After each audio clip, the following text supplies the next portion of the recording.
할렐루야. 모든 영광을 하나님께 올려드립니다. 우리 성도님들 한 주간도 평안하셨습니까? 오늘은 최고 추운 날입니다. 완전히 영하의 날씨고 강원도 산간 지역에는 눈이 폭설이 엄청 왔다 합니다. 우리가 참 이 세상을 살아가다 보면은 이런저런 많은 일들이 우리를 힘들고 어렵게 하고 있습니다. 아무리 세상이 우리를 힘들고 어렵게 할지라도 우리에게는 우리 하나님께서 우리와 함께 하시기 때문에 우리는 늘 기쁘고 즐겁고 행복합니다. 오늘 이 영상을 보시는 모든 분들이 이 말씀으로 천국의 삶들이 다 되시기를 주님의 이름으로 축원합니다. 네, 오늘 하나님께서 우리에게 주신 말씀은 창세기 2장 3절의 말씀입니다. 하나님이 일곱째 날을 복주사 거룩하게 하셨으니 이는 하나님이 그 창조하시며 만드시던 모든 일을 마치시고 이 날에 안식하셨음이더라. 아멘.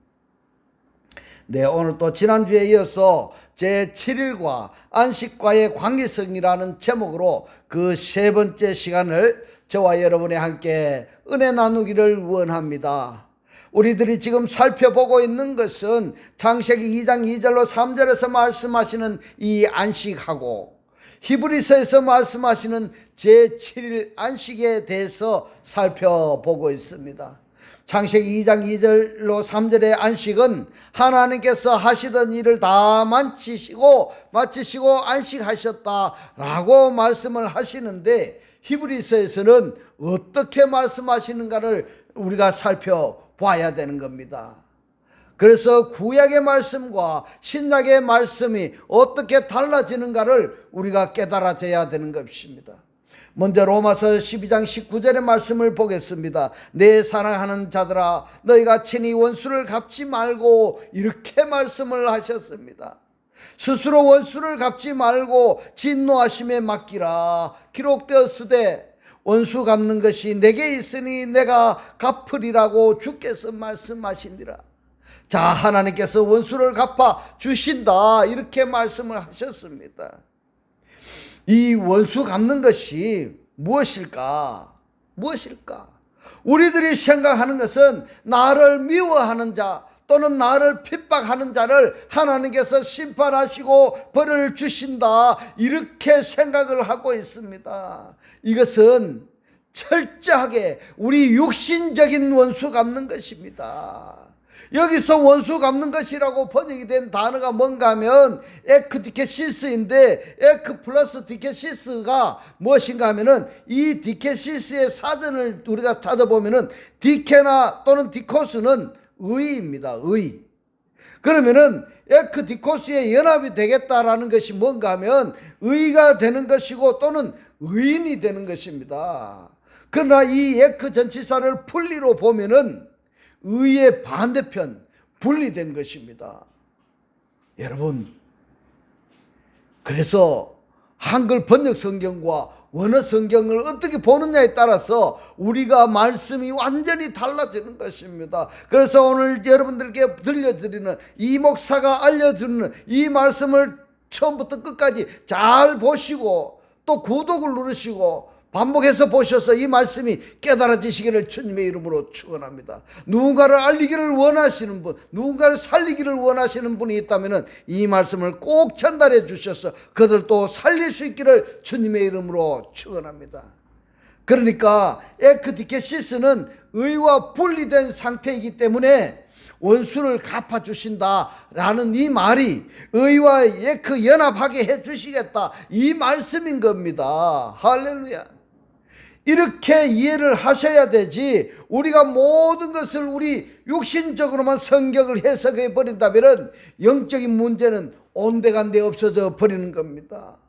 원수라는 개념하고 원수 갚는 것하고 이 차이점은 똑같은 에크 플러스 디케 또는 에크 플러스 디코스 합성을 할지라도 에크 전치사를 분리로 볼 때는 원수가 되어버리고 연합으로 볼 때는 의라 또는 의인이 된다는 말씀인 겁니다. 할렐루야. 이 말씀이 깨달아지시기를 주님의 이름으로 축원합니다. 그러면 원수 갚는다라는 것은 의에 분리되어 있는 자들을 의의 연합체가 되게 해 주시겠다, 이 말인 겁니다. 할렐루야.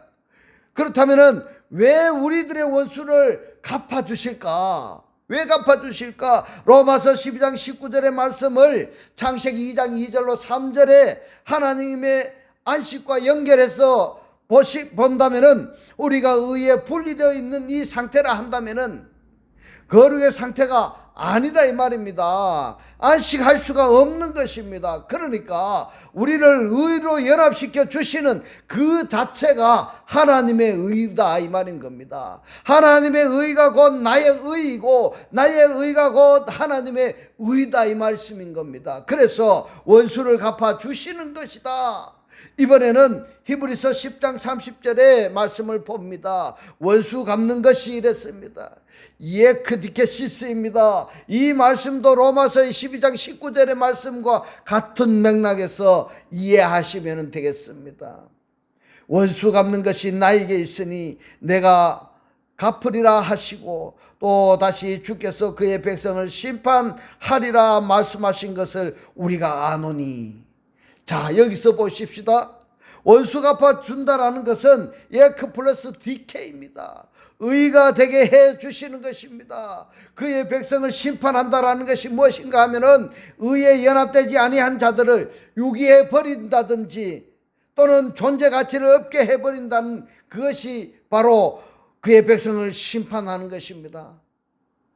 우리가 세상 어떤 이치도 마찬가지입니다. 관심을 두지 아니하고 무관심해 버리고, 이것이 바로 뭡니까?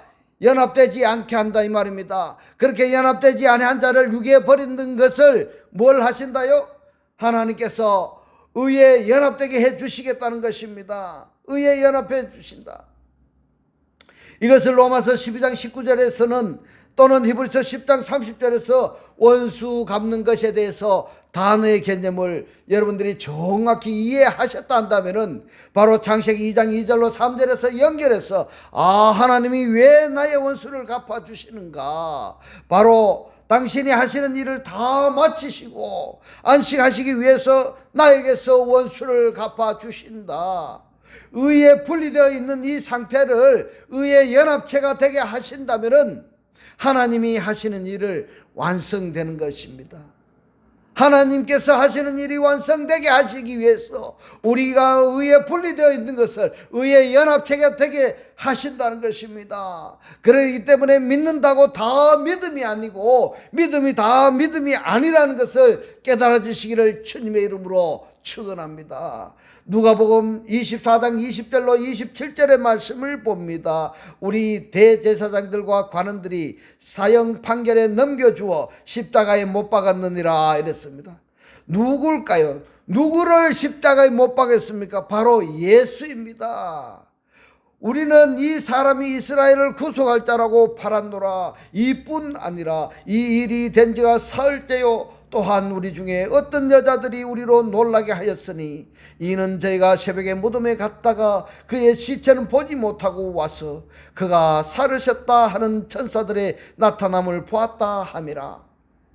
또 우리와 함께 한 자 중에 두어 사람이 무덤에 가 과연 여자들의 말한 바와 같음을 보았으나 예수는 보지 못하였느니라 하거늘, 가라사대 미련하고 선지자들의 말한 모든 것을 마음에 더디 믿는 자들이요, 그리스도가 이런 고난을 받고 자기의 영광에 들어가야 할 것이 아니냐 하시고. 자, 이렇게 말씀하고 있는데 여기서 우리가 한번 생각해 보십시다. 그리스도가 왜 예수가 고난 받으신다고 말씀을 하시지 아니하고 그리스도가 고난을 받으신다라고 말씀을 하셨는가 하는 것을 여러분들이 한번 상기하셔야 되는 겁니다. 그리스도가 이런 고난을 받고 했는데 이런 고난이 뭡니까? 십자가의 고난인 겁니다. 십자가의 고난을 받으시고 자기의 영광에 들어가야 할 것이 아니냐 하시고. 자, 영광에 들어간다는 것이 무슨 말씀일까요? 원론적으로 하나님께서 세상에 현현하셨던 그 예수가 이제는 십자가의 고난을 당하시고 부활하셔서 그리스도가 되셨어. 세상에 파송하기 이전의 상태로 돌아가신다는 그 의미가 되는 겁니다. 할렐루야. 또 하나는 죽은 자들로부터서 그리스도가 부활하셨다 하면은 바로 부활한 그 사람의 영광의 실체이기 때문에 그리스도가 자기의 영광 속에 들어간다, 이렇게 해석이 가능한 것입니다. 여러분들은 이 말씀이 수용이 되겠습니까? 그리스도가, 예수가 십자가의 고난을 당하시고 부활하신 분이 그리스도인 겁니다. 할렐루야. 그리스도가 이런 고난을 당하시고 자기의 영광에 가야 할 것이 아니냐 하시고, 이에 모세와 및 모든 선지자들의 글로 시작하여 모든 성경에 쓴 바 자기에 관한 것을 자세히 설명하시리라. 자, 우리들이 지금 생각하던 이 영광하고 지금 로마서나 히브리서나 그리고 누가복음 24장 27절의 영광하고 해석하는 것이, 여러분들이 옛날에 이렇게 해석이 하셨느냐는 겁니다. 굉장히 중요한 부분인 겁니다. 중요합니다.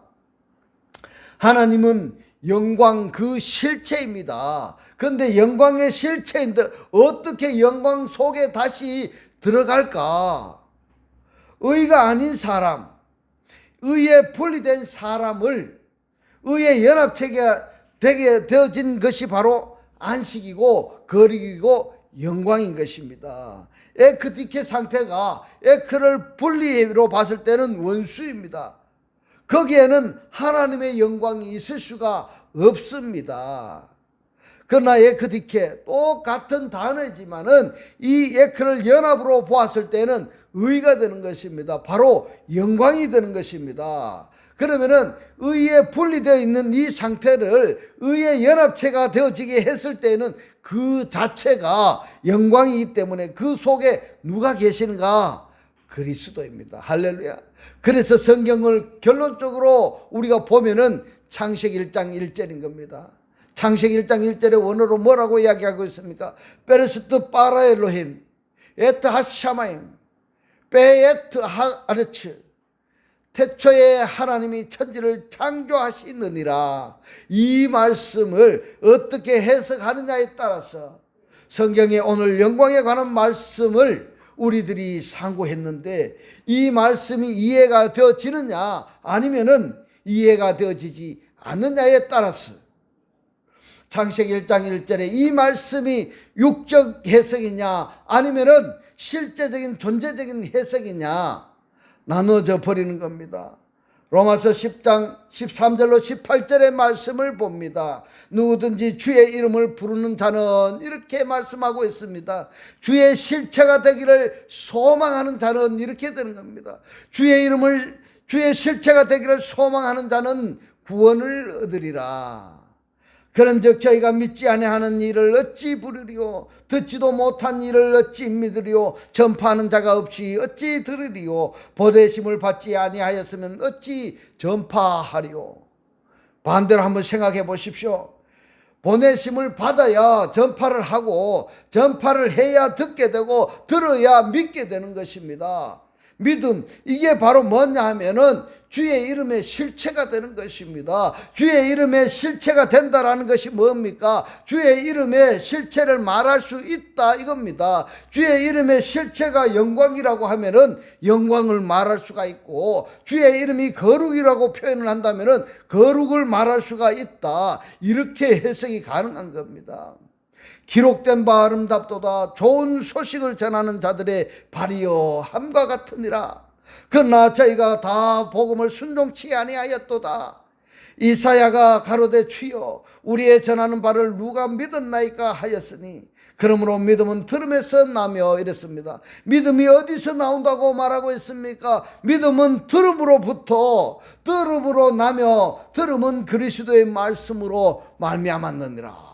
무엇을 들어야 된다고 말하고 있습니까? 그리스도의 말씀입니다. 그리스도의 말씀을 들음으로, 그 들음에서 믿음으로, 믿음이다 이 말입니다. 들어야 믿을 수가 있다. 그 들으면서 믿는 자가 되는 것입니다. 할렐루야.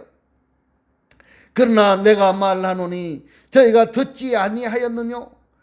그렇지 아니하다. 그 소리가 온 땅에 퍼졌고 그 말씀이 땅끝까지 이르렀다 하였느니라. 이렇게 말씀을 하고 있습니다.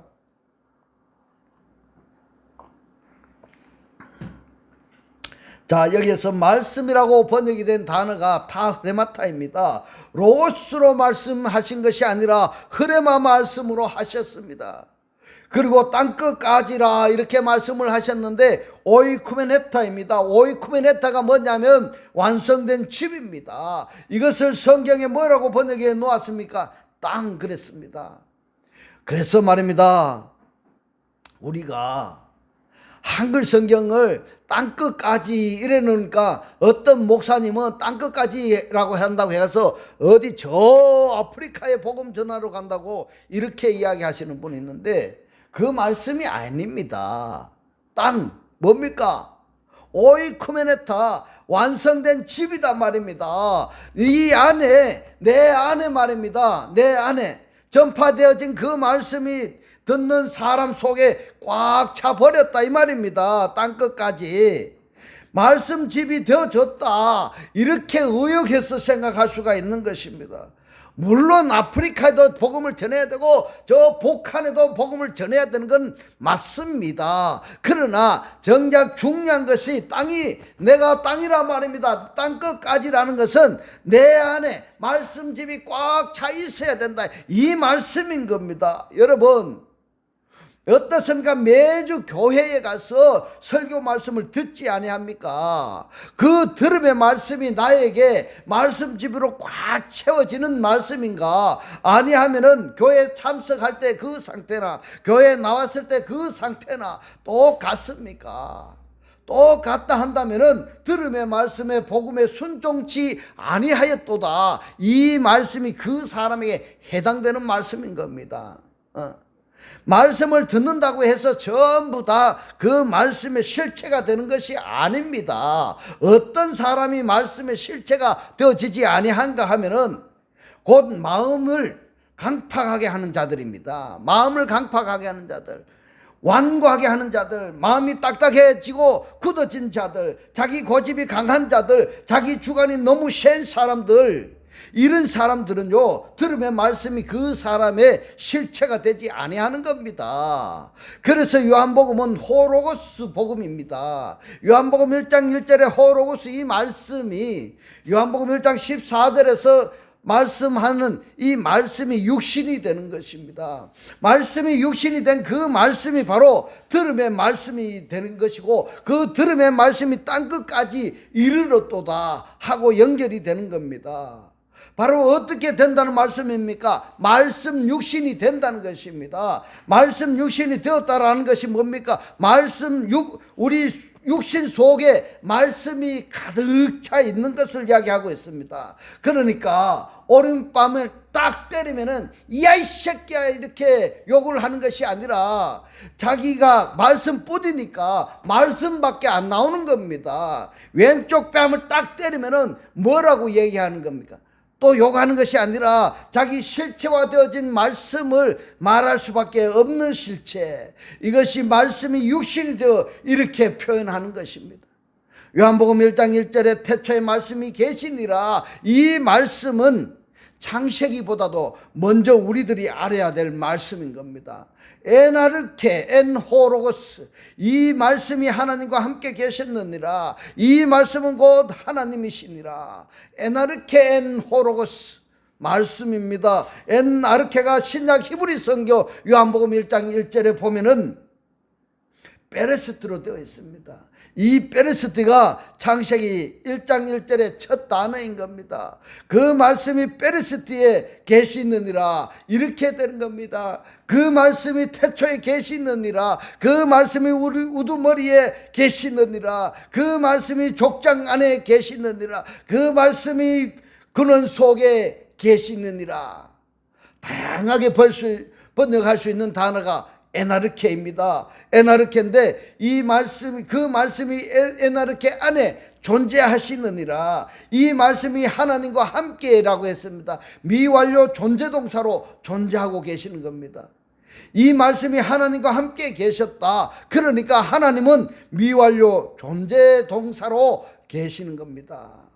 반대로 하나님은 그 말씀이니라, 또는 그 말씀은 하나님이시니라, 이렇게 번역할 수가 있는 단어인 것입니다.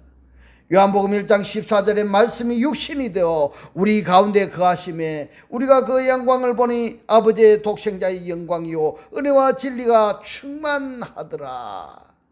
굉장히 중요한 말씀입니다. 이 말씀이 육신이 되어 그랬습니다. 호로고스, 그 말씀이 되어졌습니다. 뭐가 되어졌느냐? 사르스가 되어졌습니다. 사르스가 되어 육신이 되어졌습니다. 그러면은 이 육신은 곧 말씀이고, 말씀이고 육신이라는 말씀인 겁니다. 언제 되어졌습니까? 과거 동사입니다.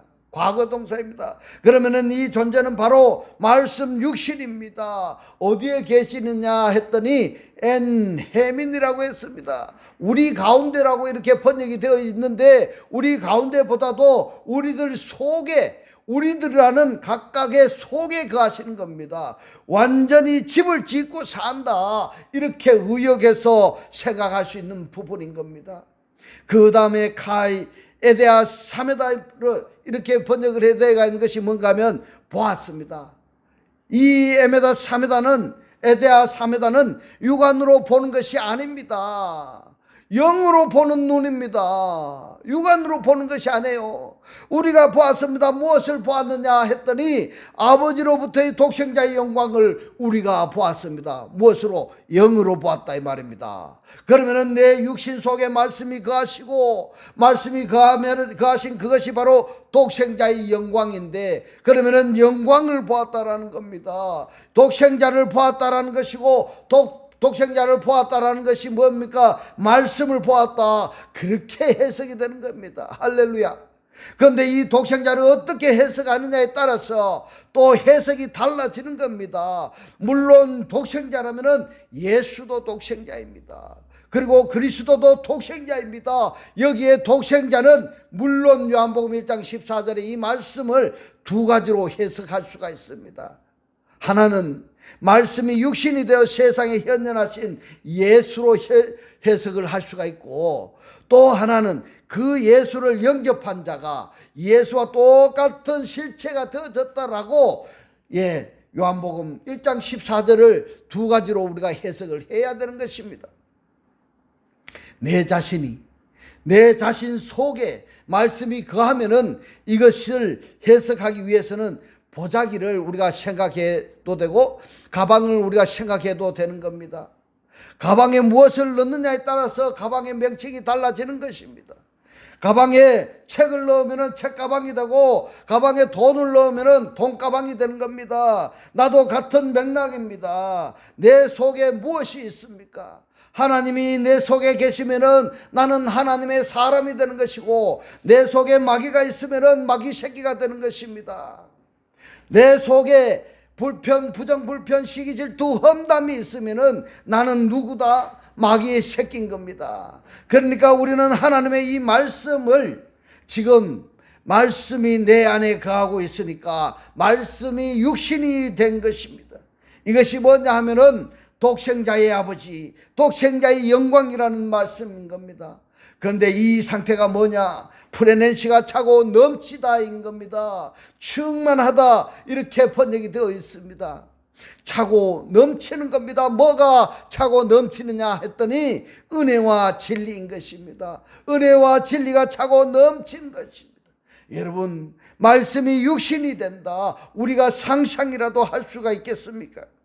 그런데 요한복음 1장 14절에 이 말씀을 사도 바울이나 예수의 12 제자들이나 이 서신서에서 성경에 기록된 이 말씀을 보면은 더 확실하게 직설화법으로 표현을 하셨는데, 말씀을 하셨는데, 성경의 독자들이 또는 성경의 번역자들이 직설화법으로 번역을 안 했기 때문에 아리송하게 알고 있고 또 그렇게 믿고 있는 것입니다. 이러니까 성경에 뭐라고 기록이 되어 있으며 어떻게 읽느냐에 따라서 말씀대로 이단이 나올 수도 있고 신실하신 하나님의 사람들이 탄생할 수도 있고 이렇게 나눠져 버리는 것입니다. 들음의 말씀이 호로고스가 그 사람 안에 있을 것이 없으면은 바로 이런 현상이 나타나는 겁니다. 요한복음 8장 37절의 말씀을 봅니다. 나도 너희가 아브라함의 자손인 줄 아노라. 그러나 내 말이 이랬습니다. 어떤 말씀인가요? 호로고스입니다. 흐레마로 말씀하시지 아니하시고 호로고스로 말씀을 하셨다라는 것은 여러분들이 유념하셔야 되는 것입니다. 내 말이 호에모스입니다. 이 에모스는 나의 전부로부터 이렇게 번역할 수가 있습니다. 그러면은 나라고 말씀하신 그분의 모든 말씀인 겁니다.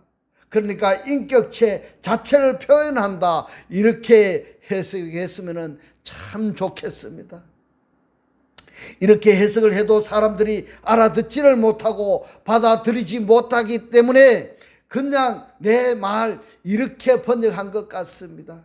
내 말이 너희 속에 있을 것이 우코레이 있을 것이 거할 것이 없으므로 그래서 무덤으로부터 부활해야 되는 겁니다. 생각개혁이 일어나야 되는 겁니다. 사람의 생각이 죽고 하나님의 창조하신 새 사람으로 새 사람의 생각으로 변화되어야 되고 하나님의 말씀이 수용되고 그 수용된 말씀들이 한 말씀의 실체 곧 존재화되는 것이고 존재화된다라는 것이 여러 가지로 표현할 수가 있는 것입니다. 호로고스가 히브리서에서는 들음의 말씀이 되는 겁니다. 들음의 말씀인 겁니다. 히브리서 4장 2절의 말씀을 봅니다. 저희와 같이 우리도 복음 전함을 받은 자이나 그러나 그 들은 바 말씀이 저에게 유익되지 못한 것은 듣는 자가 믿음을 화합지 아니함이라. 수용하지 않았다 이 말씀입니다. 받아들이지 않았다라는 것입니다. 이 말씀을 설명하자면은 강의 시간이나 설교 시간에 많이 듣기는 들었는데 내 안에 완고하니까 내 안이 강팍하니까 내가 고집이 세니까 자기 주관이 너무 뚜렷하니까 그 말씀을 받아들이지 못하는 것입니다. 그러니까 한쪽 귀로 듣고 한쪽 귀로 흘러버리는 겁니다. 그렇기 때문에 들음의 말씀이 듣는 사람에게 아무 영향력을 행사할 수가 없는 겁니다. 그렇다면 우리가 어떻게 해야 되는가 하면은 네 마음이 강팍한 이것을 깨부셔야 되는 겁니다. 그래서 우리들의 씨름은 혈과 육에 대함이 아니오 육신의 강력함이라고 이렇게 말씀을 하고 있는 것입니다. 이걸 다르게 표현하자면은 무덤에서의 부활, 생각에서의 부활이 되어야 되는 겁니다. 그래야 들음의 말씀이 내가 이해가 되어져야 되고 또 이해가 되어지는 것을 수용하게 되고 수용이 되니까 그 말씀이 내적 역사심으로 말미암아 들음의 말씀에 존재화되어지는 것입니다. 이 존재화되어진다.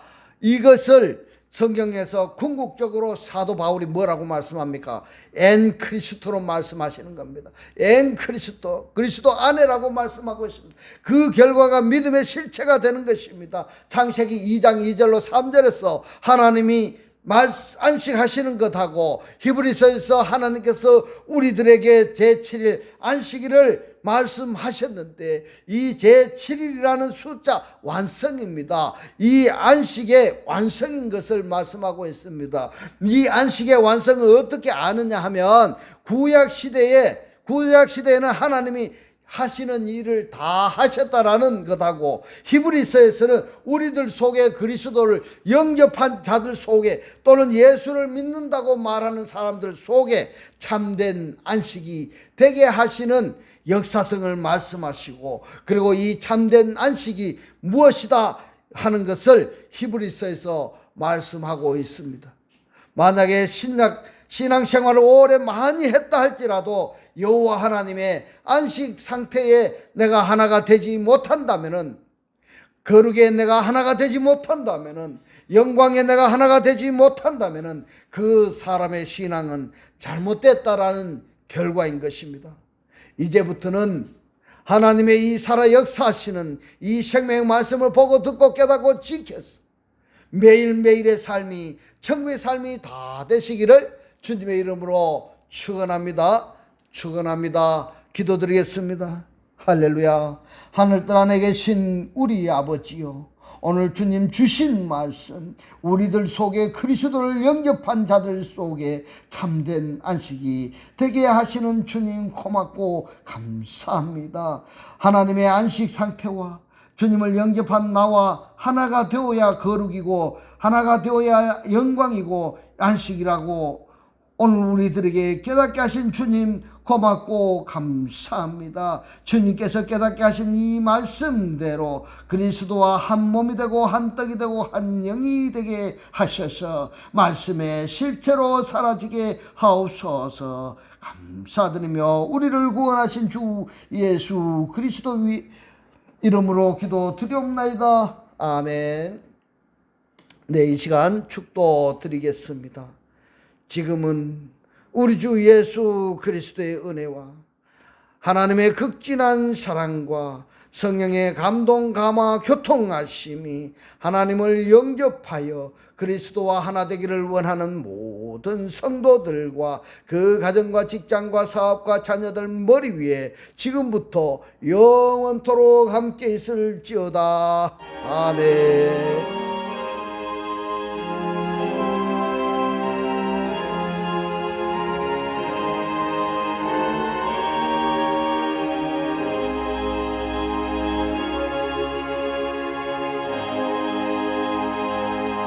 할렐루야.